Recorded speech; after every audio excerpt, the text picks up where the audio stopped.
मैयतें तो सभी के आगे पीछे हो रही है कि नहीं हो रही है? हो रही है नहीं? कोई ऐसा घर है तुम्हारे गांव में जिसमें से कभी जनाजा ही ना उठा हो? है? ये ना कहे कोई कहे मैंने अभी बनाया 6 महीने में कोई ना मरा अभी तक। 6 महीने पहले का घर पूछ लूंगा फिर। हर घर से कोई ना कोई जनाजा उठा है। हमारी कौम का हाल देखो, जैसी अब्बा मरे ये भागा पीपल्स खाने को, टोपी वालों की दुकान पर पेटी दे दो। क्या करेगा अब्बा? खत्म हो गए, क्या करेगा? मस्जिद में रखनी है जाके, हैं? लिख दिया अब्बा का नाम उस पर। क्यों लिखा भाई? ताकि कोई पढ़े, इसका सवाब अब्बा को मिले। कभी मस्जिद में जाके देखो, इतनी पेटियां रखी हैं कि रखे रखे गल गई। आज भी पेटी लिए जा रहा है, मुसल्ले की जगह कम पड़ गई, पेटियां भर गई। पेटी पेटी पेटी पेटी। कितने कुरान ऐसे हैं कि जिनको रखे रखे महीने गुजर गए, कोई खोलने वाला नहीं है। कितनी पेटियों को सालों साल गुजर गए, आज कोई खोलने वाला नहीं है। इस नियत से जाके रखी थी पेटी ताकि कोई पढ़ेगा उसका सवाब अब्बा को मिलेगा। और भाई अगर सवाब ही पहुंचाना चाहता है तो इसाले सवाब का सबसे आसान तरीका यह है कि अगर तेरे घर के अंदर कोई मैयत पड़ी है, बाप को दफन करके आ, सीधा मदरसे के मोहतमिम के पास आ और उससे आके पूछ, बता कुरान पढ़ने वाले कहाँ बैठ के पढ़ा करते हैं? जिस जगह बैठ कर ये पढ़ने वाले पढ़ा करते हैं उस जगह को अपनी आंखों से जाके देख। अगर पंखे का इंतजाम ना हो तो बाप के इसाले सवाब के लिए एक पंखा लगवा दे। अगर ये पानी नल का पीते हैं, गर्मी में फ्रिज का इंतजाम ना हो तो बाप के इसाले सवाब के लिए एक फ्रिज का एहतमाम कर दे। अगर तूने देखा बच्चों को जाकर के सर्दी के मौसम में ठंडे बिस्तर पे बैठ के पढ़ रहे हैं, बाप के इसाले सवाब के लिए गर्म गद्दा ला करके दे दे। किसी बच्चे को गर्म रजाई का इंतजाम कर दे। और तू ये समझता है कि कुरान की पेटी मस्जिद में पहुंचा दोगे, बाप की बख्शिश के लिए काफी होगा। सवाब तभी मिलेगा जब कोई पढ़ेगा, रखे रखे सवाब नहीं मिलता। मेरे कहने को मानना, अगर इंतकाल बाप का हो जाए, मदरसे में पंखा लगवा, पानी का इंतजाम कर, बच्चों के बिस्तर का इंतजाम कर, इनके खाने का इंतजाम कर। खुदा की कसम गर्मी का मौसम आएगा, कुरान पढ़ने वाला कुरान लेके बैठेगा, इधर पंखा घूमेगा, ठंडी हवा तालिब इल्म के बदन को लगेगी, इधर इसका जिस्म ठंडा होगा। कोई दुआ करे ना करे, इधर तालिब इल्म को सुकून मिलेगा, उधर कब्र में अब्बा खुदा तेरे बाप की रूह को ठंडक अता फरमाता है। सुभान अल्लाह, सुभान अल्लाह, जिंदाबाद जिंदाबाद। काम करके जाओ अपने जीते जी, ताकि कोई दुआ करे ना करे तुम्हारे सवाब के रास्ते खुल जाए। बेशक भेड़ की चाल ना चलो, जिधर कोई एक चल दिया उधर कोई सब चल दिया। अल्लाह माफ करे, मैं उस कौम के सामने बैठा हूँ, उस कौम के सामने बैठा हूँ जिसके तीजे 40 रुपए में 6 भगोने बिरयानी के बन रहे हैं और नारे लग रहे हैं मसला के आला हज़रत जिंदाबाद। बदनाम कर दिया हमने मसला के आला हज़रत।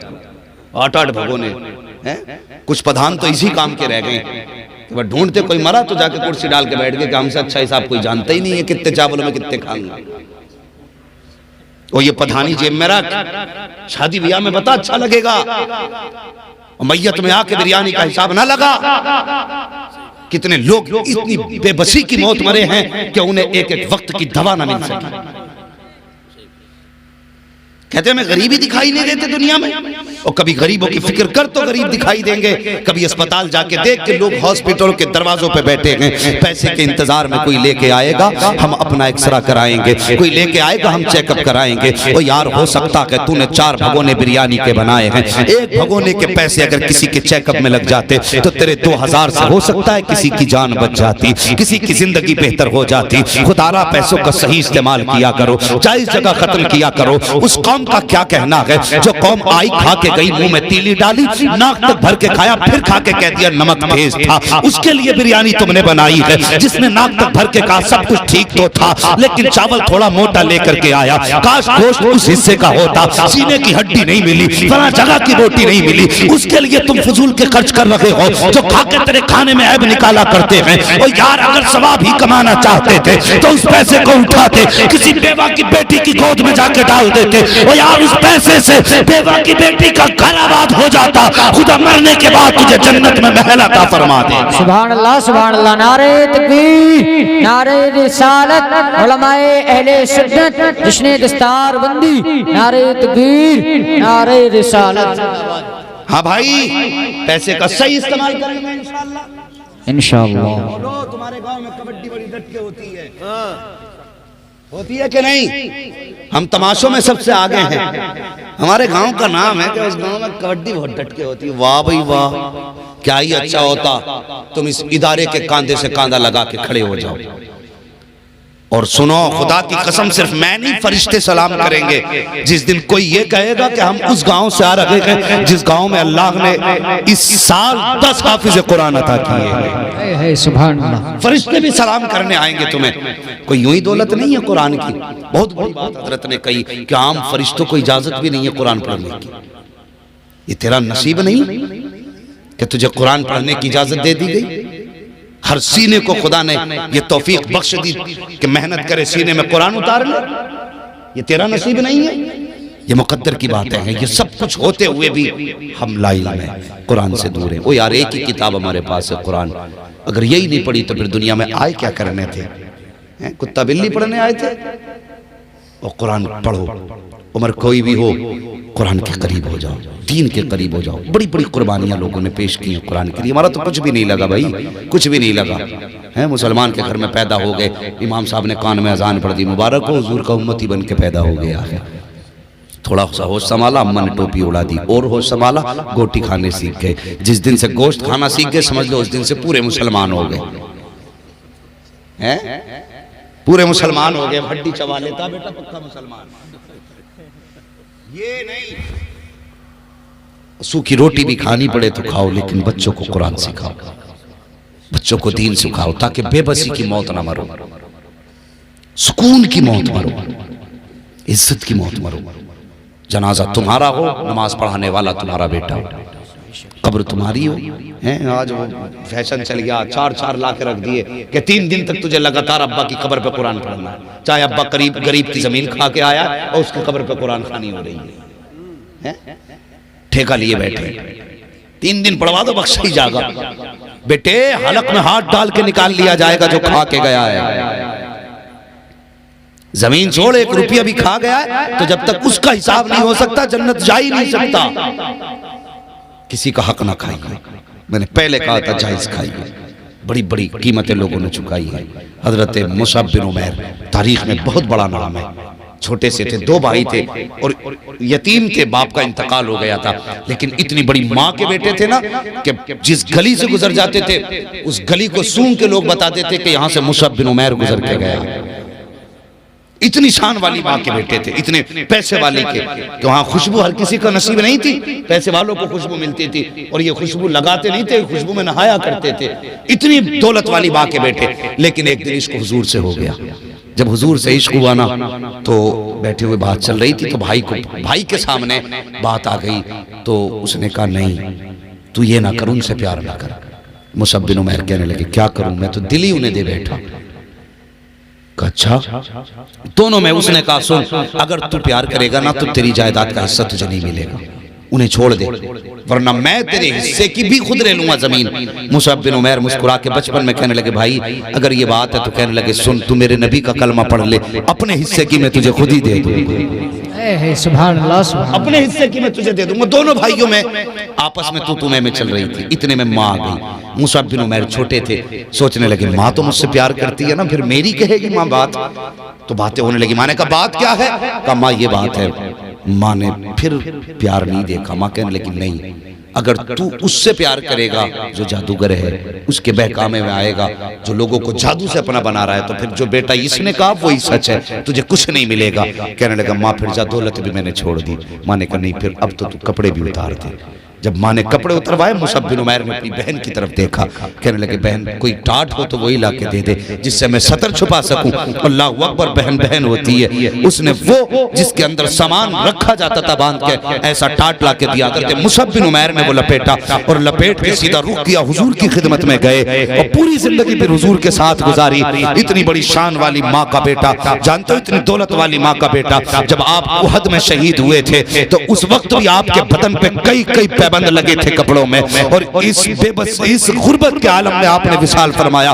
लेकिन खुदा की कसम, हुजूर की बारगाह में दौलत नहीं देखी जाती, दिल देखा जाता है, दिल देखा जाता है। जब मुसअब बिन उमैर जंगे उहद में शहीद हुए, उस वक्त आपके हाथ में झंडा था। एक जालिम ने आपका बाजू काटा ना, तो आपने दूसरे हाथ में झंडा पकड़ा। फिर जब दूसरा बाजू काटा, दांतों तले आपने दबा दिया। मुअर्रिखीन लिखते हैं, जब आप शहीद हुए थे, इस हाल में शहीद हुए थे कि वो झंडा मुसअब बिन उमैर के दांतों के तले उस वक्त भी दबा हुआ मौजूद था। सुभान अल्लाह। ये कुर्बानियां थी। और अल्लाह अकबर, फिर इस्लाम ने गुर्बत के दौर में भी कभी झुकना नहीं सीखा और इस्लाम के लिए जमीन तंग नहीं हुई। गुर्बत के दौर में भी आज दौलत होते हुए लोग इस्लाम को दबाने की कोशिश कर रहे हैं। हमारी जिम्मेदारी है हम आगे बढ़े। अल्लाह ने दौलत दी है ना, फिर अल्लाह से तिजारत करें। हाँ, हम एक मरारा शरीफ का बड़ा प्यारा नारा है, आधी रोटी खाएंगे बच्चों को पढ़ाएंगे। आधी रोटी खाइए बच्चों को पढ़ाइए।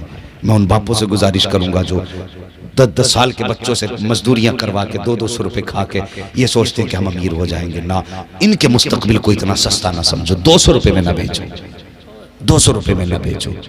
तू अगर 10,000 महीने के बच्चे से कमवा भी लेगा तो मरने के बाद ना तेरी कब्र पे ये ठोकर मार के कहेगा, काश तूने कमाई ना कराई होती, हमारे हाथ में कलम दे दिया होता।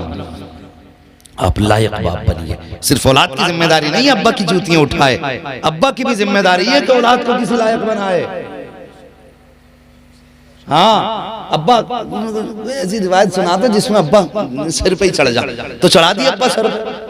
अब वो गला काट रहा है, छुरी लिए बैठा अब्बा भी। ओ भाई, ओ अब्बा, तुझसे भी हिसाब होगा, सिर्फ बेटे से नहीं, तुझसे भी हिसाब होगा। तूने कहां बच्चों के साथ इंसाफ किया।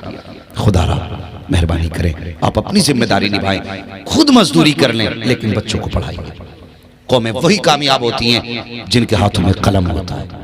कभी पत्थरों से कोई कामयाब नहीं हुआ, हाथ में बंदूकें और लाठी लेने से कामयाब नहीं हुआ। आज जो तुम देख रहे हो ना दुनिया में माहौल, जो ये लाठी बंदूकें लेके खड़े, एक दिन ये खून के आंसू रोएंगे और इंशाअल्लाह हमारी कौम सबसे आगे नजर आएगी। लेकिन शर्त है, हमें पढ़ना होगा। जो पैसे तमाशे, कबड्डी, कव्वालियों पे लुटाते हो, वो पैसे हमें तालीम पे लगाना। बोलो इंशाअल्लाह, बच्चों की तालीम पे वो पैसा लगाइए। अगर तुम्हारे गांव में कोई होनहार तालिब इल्म में बच्चा है, उसके पास पैसा नहीं है, तो गांव वाले चंदा करके उसे आगे बढ़ाएं, पढ़ाएं, उसके मुस्तकबिल को चमकाएं। अगर उस गांव का एक बंदा कलम वाला हो गया ना, कम से कम गांव की तो हिफाजत कर सकेगा वो। हर गांव में एक कलम वाला हो तो गांव की हिफाजत होगी, और जब हर घर में कलम वाला होगा, खुदा की कसम पूरी कौम की हिफाजत हो जाएगी। जरूरी है कलम हाथ में लें, आगे बढ़ें। ये मदारिस हमारे हमें आगे बढ़ाने की तलकीन देते हैं। और सुने, ये मत समझना मदरसे वाले इमामतों तक रहते हैं। पूछो मुफ्ती साहब क़िबला से, मौलाना हुस्न आलम साहब क़िबला से, इनसे पूछिए हमारे कितने साथी कुछ यूनिवर्सिटीज के अंदर जो है प्रोफेसर बने हुए, आज लेक्चरार हैं, पढ़ा रहे हैं वो।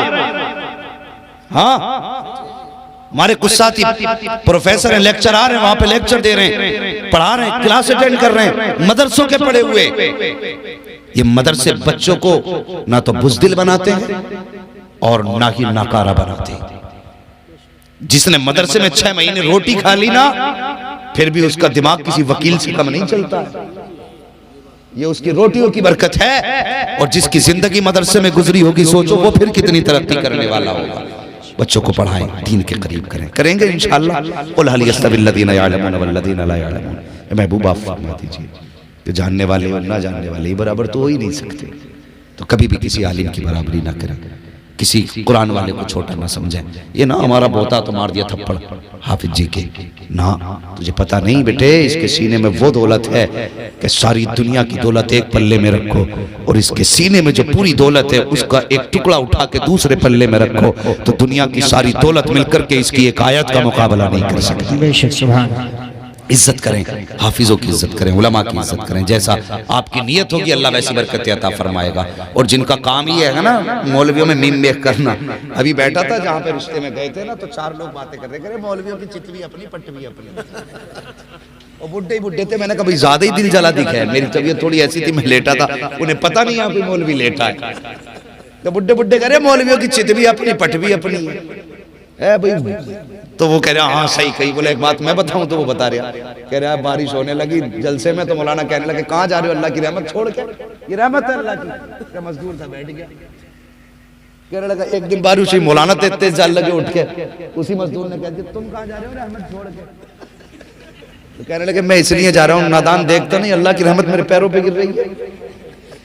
तो कहने लगा मौलवियों की चित भी अपनी पट भी अपनी। नहीं भाई सुने, कभी किसी एक शख्स को लेकर के पूरी जमात को गाली ना दे, और कभी ख्याल भी मत करना, सोचना भी मत। मैंने उनकी नस्लें तबाह देखी हैं जिसने इल्म और उलमा की मुखालफत की। अगर चाहते हो दुनिया और आखिरत बेहतर हो तो कुरान वालों से प्यार करो, इल्म वालों से प्यार करो, खुदा की कसम दुनिया भी बेहतर होगी, आखिरत भी बेहतर हो जाएगी। हाँ, वरना अगर जाहिलों की बात की जाए तो लो, अभी 3 दिन पहले की बात है, अभी 3 दिन नहीं हुए, मेरे मोबाइल में रिकॉर्डिंग मौजूद है। एक सवाल आया, कारी साहब ये जुर्म कोई पढ़ा लिखा कर ही नहीं सकता जितना बड़ा जुर्म उसने किया। सवाल किया, हजरत एक बाप ने अपनी बेटी से जिना किया, उससे बेटी पैदा हुई और वो आज भी बेटी के साथ घर में रह रहा है, और जो उससे ताल्लुक रख के बताइए उसका क्या हुक्म है। ये हालात हो गए हमारे, शर्मो हया खत्म हो गई। अगर एक शख्स को उठा के सबको ये कह दिया जाए तो बताओ फिर आपको तकलीफ होगी कि नहीं? हर आदमी कह देगा मौलाना गलत है, किसी एक की वजह से सबको बुरा नहीं कहा जा सकता। ओ भाई, घर में दीनी माहौल लाइए, दीन से जुड़िए, उलमा से प्यार कीजिए। अल्लाह ताला हम सबको इल्म और उलमा से प्यार करने की तौफीक अता फरमाए।